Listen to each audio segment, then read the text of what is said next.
evening, ladies and gentlemen, and welcome to the 20th month of celebration of Heritage and Century Farms in Jefferson County, Iowa. My name's Dave Neff, and I'm with the board here at the Carnegie Museum.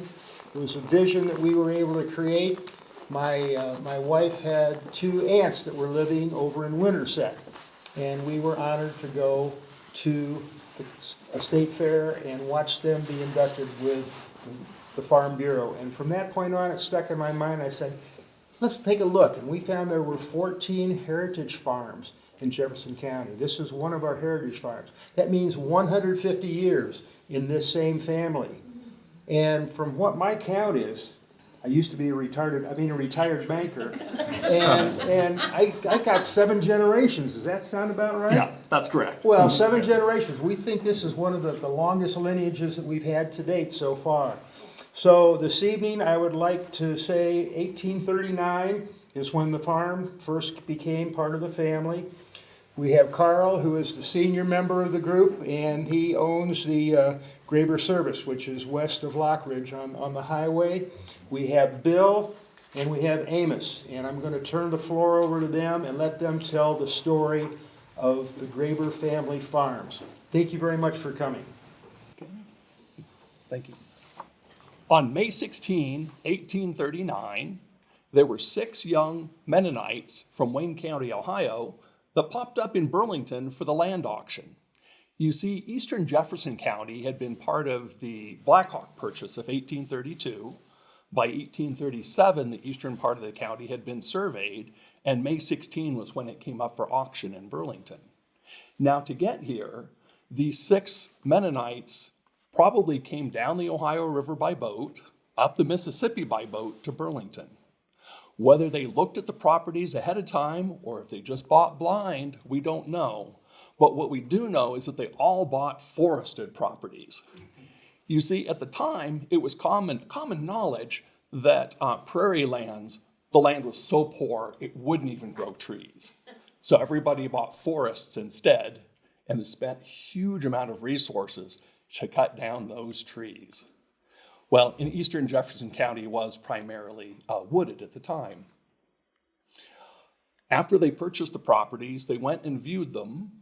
Perhaps they stayed for the season, started to clear land, possibly starting a log cabin, but then they returned to Ohio.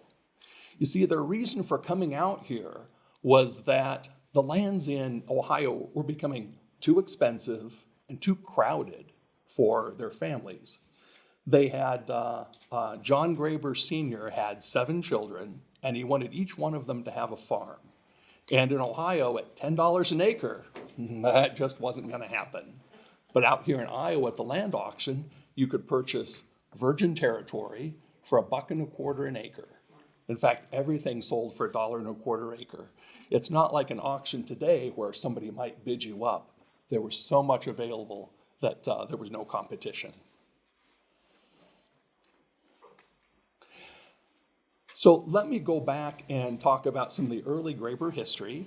The earliest ancestor we've identified is a Hans Graber that was born about 1545 in central Switzerland, Canton Bern. Religious strife has played a big part in our family. When this man was born, the Protestant Revolution was just starting, and that embroiled Switzerland and much of Europe for many, many, many years. By 1680, the Anabaptist family, the Grabers, they were Anabaptists. They believed in rebaptism, that is, baptism of adults. And the Catholics didn't like that, and the Protestant Calvinists didn't like it either. So by 1680, to save their lives, they had to flee Switzerland, and they went to next door to Alsace-Lorraine. They lived in a small town called Jebsheim for 31 years until the Catholic king of France decided that he was going to revoke the Edict of Nantes, and there would be no religious freedom in France. So the family moved again. First they had fled the Calvinist Protestants, then they fled the French Catholics, and then they came to Montbéliard. Montbéliard was a tiny territory surrounded by France on 3 sides, right next to the Swiss border. It was about the size of Jefferson County. It was ruled by the Dukes of Württemberg, and they needed tenant farmers to take over the vacant fields due to all the deaths from famine and war. And the Grabers lived there from 1711 until they emigrated in 1832. The reason for emigration was that because John Graber Sr. didn't want his sons to serve 7 years in the French army.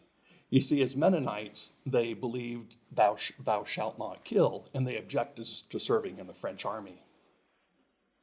So on June 5, 1832, they arrived in New York City. They traveled overland to Ohio, where family met them. They lived there from 1832 until, remember, they purchased land in Jefferson County in 1839. Well, by the spring of 1844, they decided it was time to sell in Ohio. And they sold for $10 an acre and brought those proceeds out to Jefferson County, where they were able to settle on their original entry lands and then to purchase other farms in the area too. Eventually, well, let me talk a little bit about the generations. We have John Graber Sr., who married Catherine Roth Graber. John passed away in 1850 in Jefferson County. He lived just east of Four Corners, and his farm was right about here. His son, John Graber Jr., had purchased land in Liberty Township about here, and his son, Christian Graber, purchased land just west of where Lockridge sits today, here on Highway 34 on both sides of the highway, even though at the time there was only Indian trails. So John Graber Jr. was an interesting man. I did learn that I found an article in the Fairfield Ledger in 1856 where the Jefferson County Agricultural Society had given out awards. John Jr. had won Best Yoke Work Oxen, which $3 it paid. Best Gelding, $2. Third best 2-year-old filly, $1. So clearly he had some good animal husbandry in his blood. And also in 1863, during the Civil War, he did hold a license to raise thoroughbreds. Jefferson County was a huge horse country. We had 100,000 horses in the county in 1870. So it was big horse country. And he raised thoroughbreds, among other things. Christian Graber is our ancestor. He would be my great-great-grandfather and Carl's great-grandfather. He was born in 1811 in the Mont Belliard area, and we found his birth certificate. By 1811, it had been conquered by France, and today it's in France. So the birth certificate is in French, and he did sign his own name. We believe Christian primarily spoke German, but he was also fluent in French. And then when he came to America, he learned English as well. His wife was Fanny Weiss. They had 8 children, of whom Daniel, our great-grandfather, was the youngest. He was born in 1869. So of our ancestors, he was the first ancestor born here in Jefferson County. His mother died when he was 10, and his father when he was 17. So as a middling age, probably around 15, he became a farm laborer. And for 2 years, he lived in a sod hut in Ogallala, Nebraska. His elder sister had married, and they followed Horace Greeley saying, "Go west, young man," and they did. And but what they discovered is that Nebraska is really the end of going west. The lands were very dry. It was treeless, very bleak. He would often tell, and Dan would later tell my father that it was the most miserable 2 years of his life. In a sod hut with sod roof, sod walls, mud floor. So it was beastly hot in the summer. It was cold in the winter. Every time it rained, you'd have muddy water coming down from the ceiling. He wasn't very impressed and came back to Jefferson County. Back in Jefferson County, he was a coal miner for a while at Mystic. His brother-in-law was the manager at one of the mines at Mystic, and he would work there in the winter when he wasn't managing the fields. Then later on, he would work at the coal mines at Coalport, next to Lockridge. And again, that was a winter activity. And that's something that he kept up at least off and on for several years. And even his son, Bernard, still did that in the 19 teens as a young man. He also mined at Coalport. Well, Dan married in 1892. In order to, he had inherited 40 acres from his father. His father had had some 800 acres west of Lockridge, and the elder sons who had done most of the work on the farm were able to get the cleared lands because they had done the work there. And Dan is just the youngest in the family, got 40 acres of forest. Well, the first thing he did once he returned from Nebraska was to start to take down his trees, and it was beastly work. Years later, I remember Grandpa, his son, Bernard, would tell us how much he disliked trees. And I think it was because he was recalling how much work his father had been through to clear that 40 acres. In fact, in the 1970s, we were clearing some land at the farm using a bulldozer. We didn't operate the bulldozer ourselves, but Mom and the boys had gone out and put little ribbons around all the trees that we wanted to keep. And there were just so many in this field that we wanted to keep. Bernard looked at it and told the operator, clear it all. And I remember Mom was not very excited about that, but we think it might have been that Grandpa didn't appreciate trees because he remembered how hard it was to clear those fields initially. And also the trees compete with the crops. So the fewer trees near your fields, the better.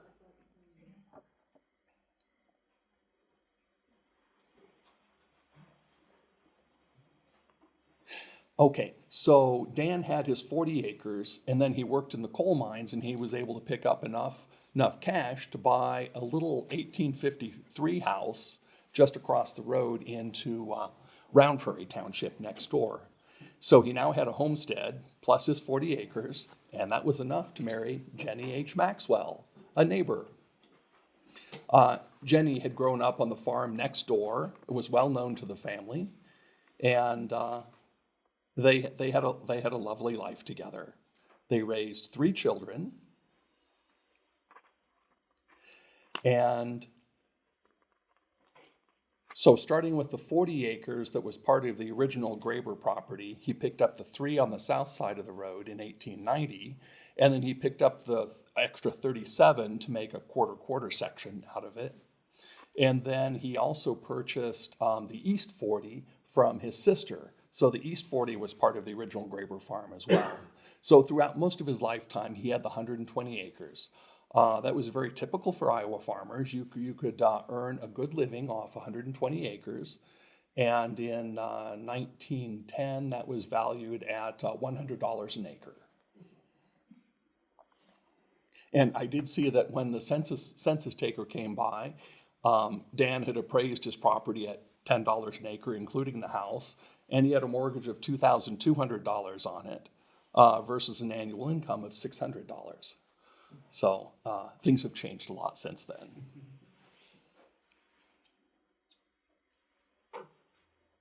Their son Bernard is my grandfather and Carl's father.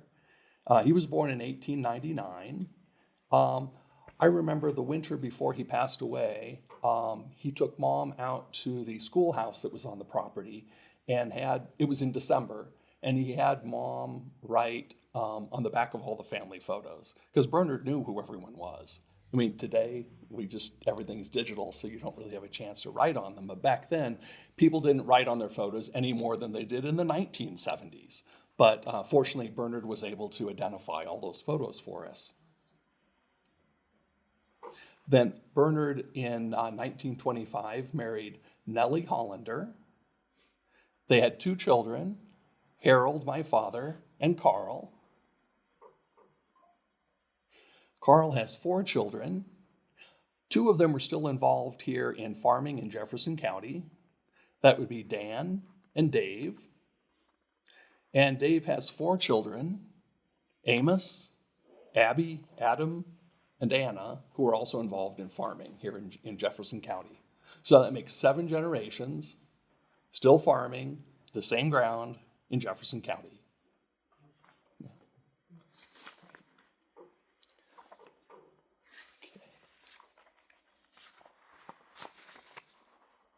Oh, there were a few interesting stories that I found in doing the research. One was a story dealing with Ogallala, Nebraska. This was from one of Bernard's cousins that I met in the 1980s, Howard Sherlock. And he told about how his father went out in 1890 to that farm in Ogallala after Mary's husband had passed away. And he went out to clear out the farm, sell the land, sell the animals. Well, he was a Mennonite, and he traveled by train out to Ogallala. Ogallala was a rough and tumble cow town. It was the end of the Texas Trail. You think about all of those cattle and the cowboys that herded them all the way from Texas up to Nebraska, where they would be loaded onto the rail cars and shipped to Chicago. Well, Chris Graber had no sooner gotten off the train when kind of a rough and tumble cowboy with a 6-shooter came up to him and suggested that he accompany him into the local saloon for a whiskey. And as a Mennonite, he'd never tasted whiskey at all, but he was rather taken or perhaps scared by this man. So he went into the saloon, had his one shot, thanked the gentleman, and stumbled out. That was his only alcohol. And there were a couple stories that came out of the old days in France too. Both are in the Napoleonic era. One was that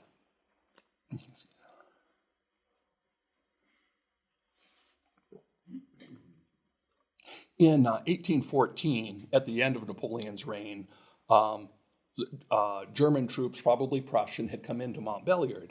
And Montbéliard was part of France at the time, but the local population mostly spoke German. And they saw the troops coming, and so the family fled their house up in the mountains. When they came back later, everything was still there, except for 3 doors had been removed from the house. They learned from neighbors that the soldiers had taken those doors and used them as like gurneys to carry their wounded soldiers to the local hospital. So they were able to go to the hospital, pick up their doors, and put them back on the house. Yeah. And the other story was just a little bit earlier. And I mentioned that the Mennonites had an objection to serving in the French army. And one of the Grabers was being drafted, and the family wanted him to escape. So the way they did it was to conspire to have a picnic. So they took one of these famous doors off the house, put a nice tablecloth on top of it, put all the food and the dishes and the tableware on top of that, and then they used that as their table, and they carried it up to a local mountaintop. Well, the French soldiers that were watching the house didn't know that their prey had been roped under that door and carried out along with the food. He escaped to Switzerland until the war was over. Yeah. And some of the other stories about living in France at the time were the great deprivations. There was so much starvation, they would...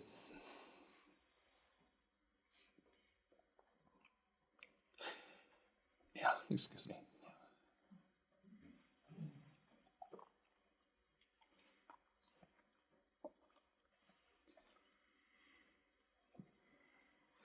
They would talk at how the people would come by asking for a little bit of food or a chance to sit by a warm fire, and that was always given. But what really struck them was the crying.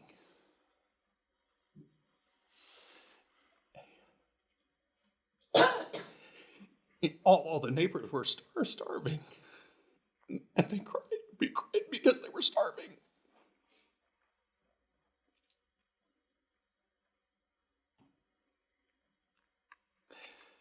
And that had part of the reason why the Graybers came to America was to avoid things like that. So in 1832, they left from the Napoleonic Wars were over.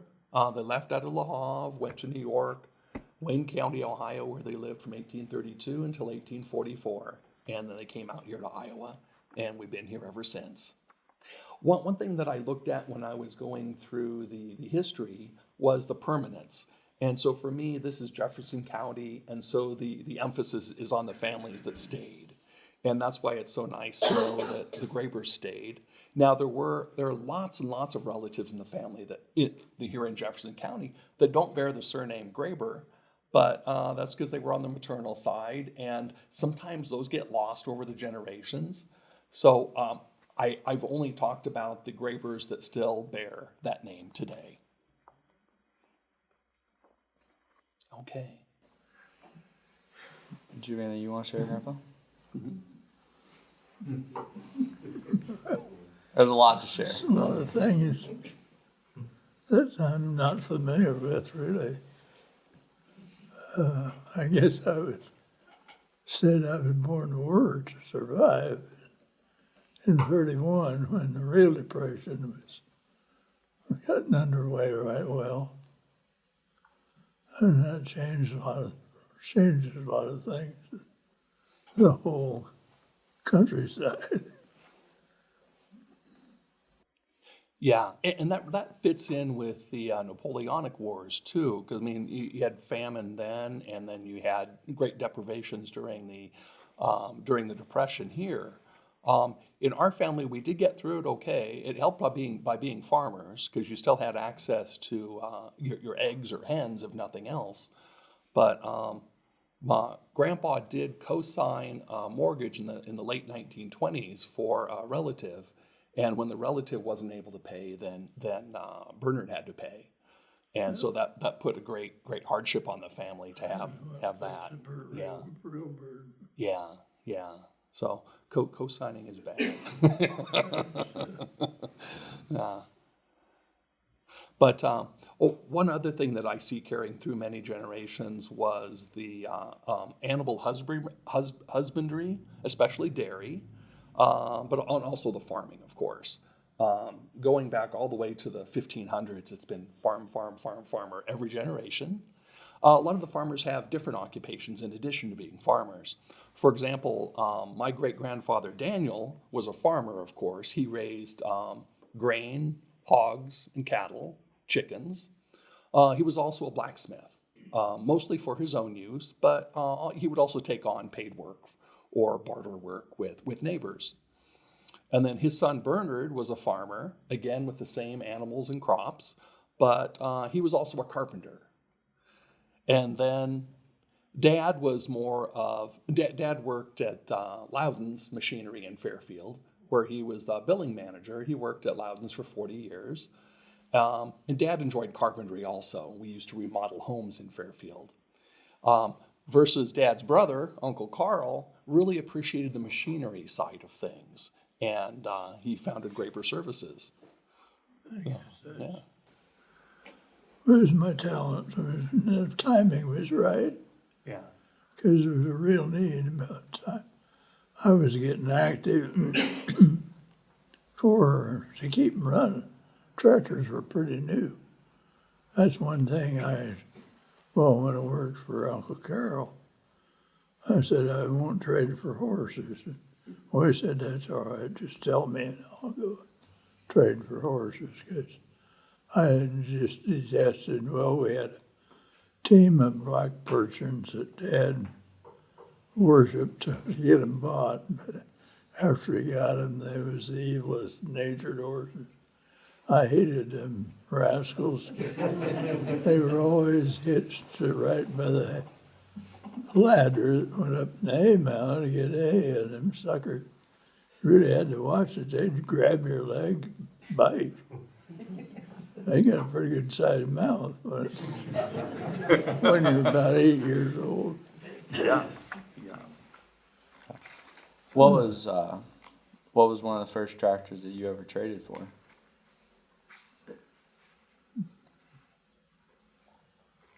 Oh, golly, I don't know. Now, That was an Alice Chalmers, right? well, that was what I sold, but of course I had to trade for Fordson or Internationals. They was the only two real competition. Okay. Ford Ferguson and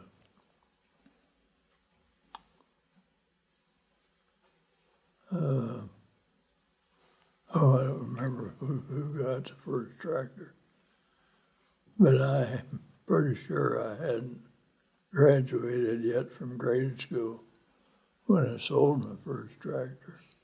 Okay. So I got started at a pretty young age. Of course, everything.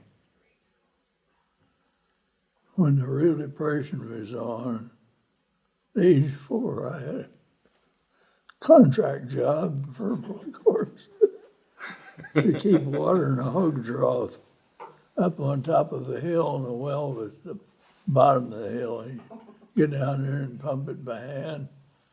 Two molasses buckets, one in each hand, full of water, up and pouring a hog trough for and water hogs. Well, when it got 100 in the summertime, I couldn't carry fast enough to keep water in that trough. I forgot those days. Well, you've also mentioned some of the stories like of when the Depression, I mean, you guys would go grind corn and, I mean, just out of the corn crib because that's all you had.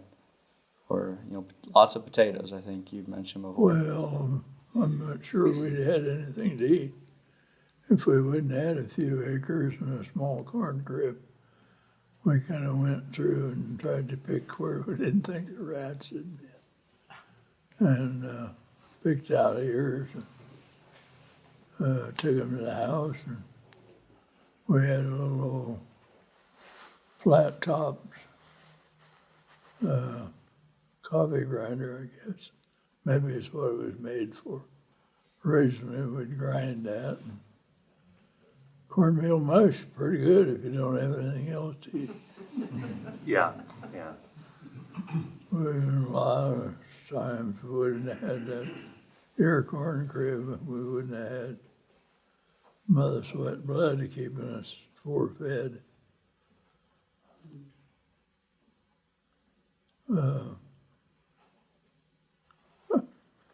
One time, well, the Lord was definitely involved in it. Mother went to sail over to Fort Place, what we called it back then. Had it before. Had an auction. And the old wooden wash machine that she had, Dad had banded it and put new boards in it and just done about everything he could do to it. And it was just plumb wore out and shot. So Dad asked us kids if we had piggy bank, so they could borrow that money for a while. And of course they took all their money. And if you don't think the Lord works things out, He does. That day she came home with a pretty good wash machine with a gas engine on it. And she didn't have to stand there, pump by hand. And took every penny she had to get it that day at the auction. But then it lasted. Of course, then I couldn't go to school till after I had that engine running for her. She never could understand how a choke works. She'd have more problems, and so I just expected it every weekday that she was going to want to use it. I had to have it running before I could go to school.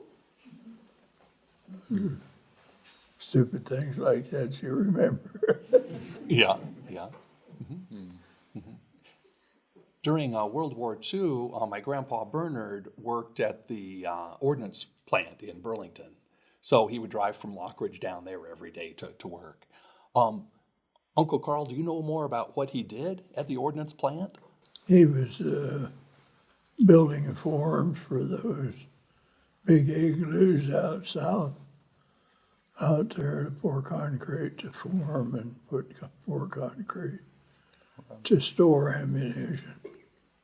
Loaded equipment, of course, then they had dozers in there before and had graded everything. It was to keep, if one of them got a blow, it was supposed to not blow any of the others. And they had them in strings out south. Well, it's still south out there, but I've been out in that area for so long. I'm sure they're all there yet. I believe they still are. But that was carpenters. Really, that was Dad's talent. He should have been a carpenter all his life.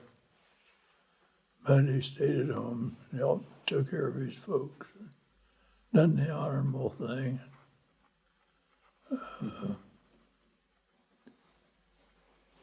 Well, I think when he started down there, it was 37.5 cents an hour. Drove a 33 Chevrolet. Used, went down to Burlington, 35 miles an hour. That was a lot better than when he worked on the CB&Q back in the 20s for $1 an hour, or $1 a day. Grandpa and him both worked railroad and coal mines for $1 a day. well, I believe up in Iowa Historical Museum, there's actually a photo of one of the gravers in the coal mines. Daniel. So I believe there's actually a photo in the museum of. Yeah, I have the original photo at home, and it shows in this 1987 edition of State Historical Society of Iowa's palimpsest. And here he is with Billy Bankhead, his brother-in-law. So it's a little small here. I should have brought that original, but this is all in the archives upstairs. I also brought a cute little picture of Daniel, my great-grandfather, taken in 1915, and he's sitting on his prize hog. So it shows good humor as well as some pretty nice hog raising, I would say. I don't think I would want to get anywhere near a hog that's the size of a horse.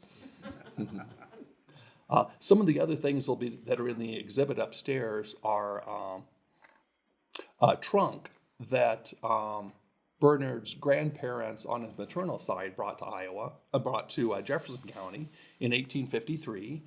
They came from Holmes County, Ohio, which is Amish country right next to Wayne County, Ohio.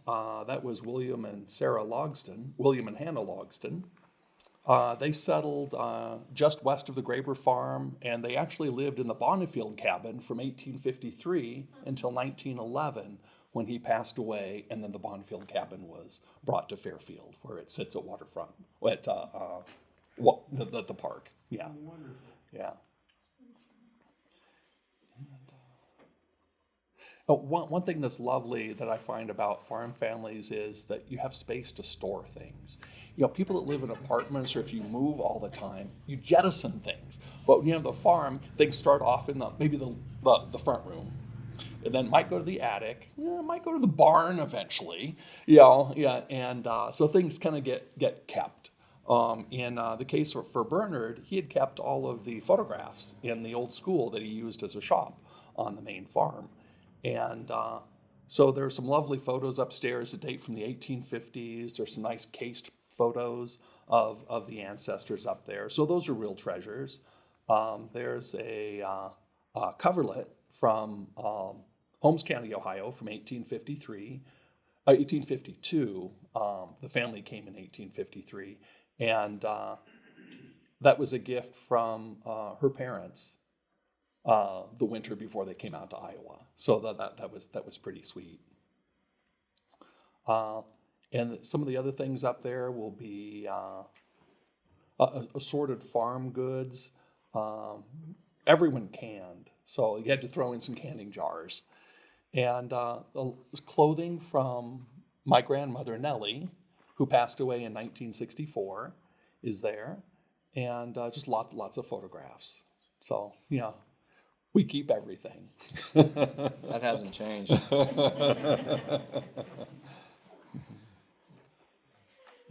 And Amos, do you want to tell something about the farm today? What you raise and how the business works?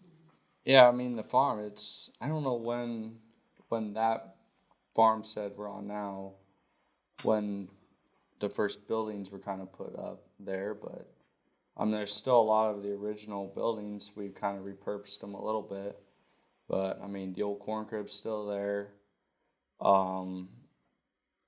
There's a shop there. We've kind of a machine shed. It's now kind of a cattle barn.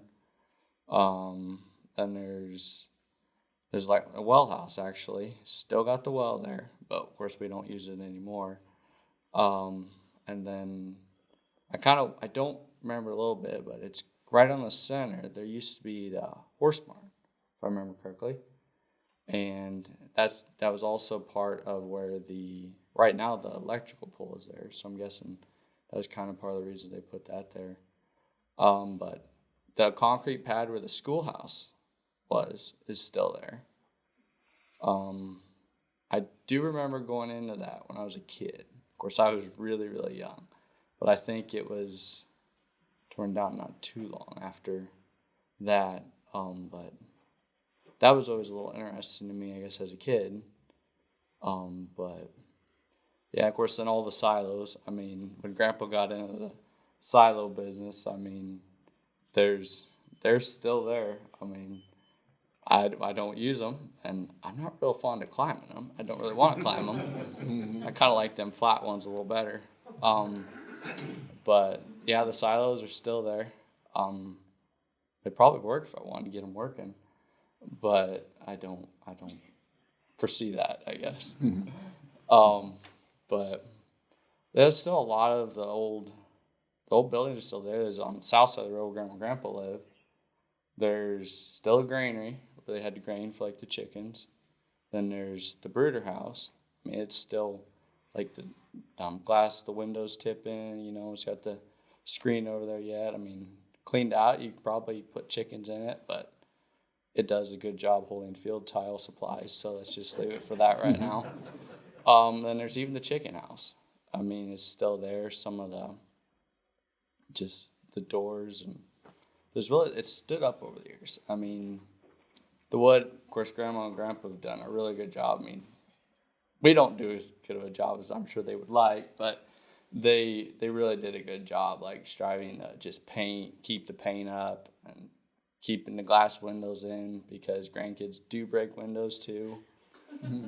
So I mean, they've done a really good job trying to keep things up in shape and paint on buildings or fix them up so we can use them. Just the equipment's changed a lot over the years. I mean, some of the sheds, I mean, you can't even get the tractors. I mean, anymore. If you do, you really got to watch it, because otherwise you're gonna bust something. Mm-hmm. So I mean, that's amazing how some of the sheds that I don't know what they were able to use them for back then, but times have really changed. I mean, the equipment has just grown so much. I mean, I am glad I'm in the 21st century, though. I mean, they had to work back then. I think we're pretty lazy now compared to what they were, but I mean, it's even the tractors we still have. I mean, I think that's pretty cool. I mean, Grandpa started with the Alice Chalmers, kind of, and then when he started the business, he started selling the Deutz. And we've still got 3 Deutz tractors on the farm. Of course, one of them being the first one my dad bought. So it holds its place on the farm. I mean, it's got, I don't know, over 10 or 11,000 hours on it, and it still runs. And I mean, we don't take care of it like Dad would like, but when it's the first tractor, I'm sure you just can't take care of it like you would like. But and then it's kind of, I really kind of enjoy it, the fact that we've got the Deutz tractors. And then of course when the ACO, like that kind of changed, and they started changing the ACO tractors, So we've got 3 ACO tractors on the farm as well, and they're like ones, just kind of the years progression. And then of course now with ACO no longer, and it's been switched into Massey, we've also got the Massey tractors on the farm now as well. So to me, that's kind of interesting. I mean, just having those 3 different brands, and they all serve their own purpose. I mean, the smaller tractors, you can't do with them what you used to do. I mean, they would go plant, mow hay, chore in the wintertime. I mean, I don't know how they did it. Don't know how they still got their hands and feet yet. But to think that they would go out and feed cows or haul over to where the cows would be, I mean, we're talking a mile, and they didn't have the roads, like we did, so it was pretty cold back then, and they didn't have the heat and the cabs, and I mean, sometimes the heated seats in the tractors nowadays. I mean, they had to work for it. I mean, we don't have to do that as much now, I guess. I mean, they really worked for a lot. I mean, I got a lot to be thankful for, because like Grandpa's made comments multiple times, and they sweat blood to keep the farm. I mean, the Depression, I mean, to still have that original land. And of course we don't own the ground on the north side, but one of that brick house, I believe that, was it Christian built that? Yeah, there's the old family house still stands. It's west of Lockridge, on the north side of Highway 34. It's just west of, there's an overhead bridge that goes across the railroad, and the house is mostly in ruins today. But that was built in 1857 or 1859 by Christian Graber. It's a big brick house. Big. And Christian and Fanny raised 8 children there. And then after Fanny died in 1879, 2 of the sons married 2 sisters. And they all moved in too. So you had multiple generations all living together. I mean, eight adults is plenty in a house. And then you throw in a couple wives also. And that was a pretty busy place. So I did think it was interesting looking over the history to see that young Dan, as a teenager, decided he was going to move out and bought his own place. Yeah. And in fact, that's the same house that Carl lived in. Yeah, for many years. Yeah, that's neat. It's long gone now. That was torn down in the 72, maybe early 70s sometime. I'm trying to think.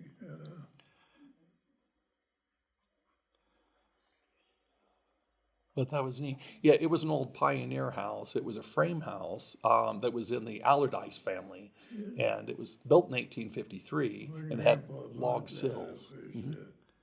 Just 2 rooms above and 2 rooms down.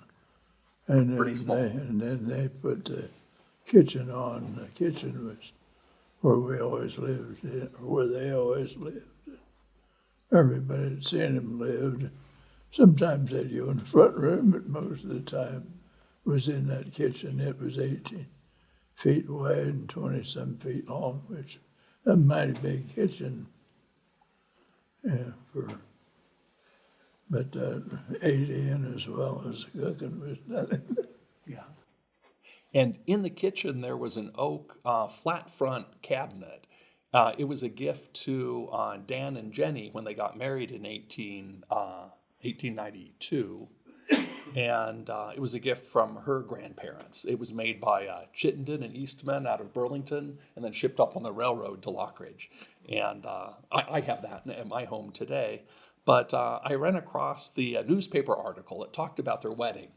And it was kind of funny because Jenny's cousin wrote for, she was a newspaper correspondent. She was from Glendale.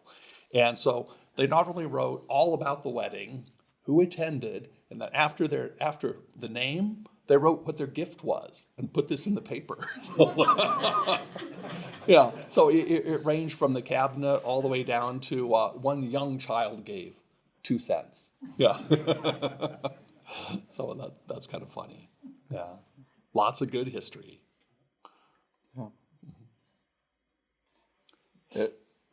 Oh, Amos, I was going to ask, what do you raise on the farm today, and both animals and growing crops? Well, I mean, like when they talked about like the hogs there, and Grandpa and them used to raise hogs, and I'm glad we don't nowadays. I mean, but we do raise the cow calf, and then we keep the calves and we finish them out ourselves. So I really do like the cows. I mean, I got to thank my brother though. Like usually he's good. He does a lot of the chores.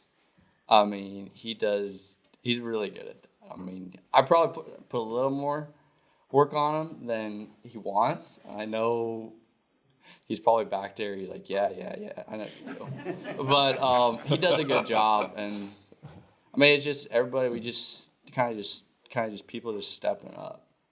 I mean, if we've had things go on, health things in the family, and it's just, Dad used to do chores all the time, and then he would be gone. So then I started taking over when we were out chopping silage. And then now my brother's taking over. Not sure I'll get my sisters to take over. They're a little stubborn, but they're really good at bottle feeding those calves, aren't they? Yeah, she does a really good job with that. I mean, all them names, I don't remember half of them, but she does a good job naming them. My favorite one was sirloin. Well, she had one last year, I believe it was Tank. And he was just kind of bullheaded, he just wouldn't give up. So I think he just never wanted to give up. But he's just big, and I mean, I guess that's why she named him. But then we also, getting back to your question, like we also raise corn and soybeans, and then just rotation there. And then we'll also, part of it, we raise organic crops. So part of that we involve a rotation. So we will come in and we'll seed oats in like the spring, and then we'll cut the oats sometimes for grain, and then we'll take the straw. Then usually we'll have a seeding in there with alfalfa, some clover, and then after that, the next year or two, we will make hay off of it, and then kind of that, then corn, and then soybeans, and just kind of that rotation starts over again. But nothing really exotic on the crops. I mean, there's a lot of farmers around here, Jefferson County. I mean, corn, soybeans. I mean, we don't live on wonderful ground. I mean, it's not going to be the best yielding ground in Jefferson County. I guarantee you that all day long. But it does. And I mean, for what it probably looked like when they first came in to the county, it's probably unrecognizable.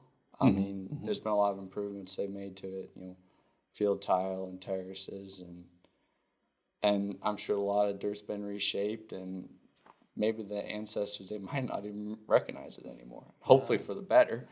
Now, but there was an old Indian trail that went across the Christian Graber farm. It kind of follows Highway 34 today. It was shown on the surveyor's notes in 1837. Pretty sweet. Farm's in far better shape than when I got it. I got it dumped on me when I was 15. And, oh God, of course, that's a lot of years ago. Yeah, because that was when Grandpa Dan had passed away, right? Right, 45 when he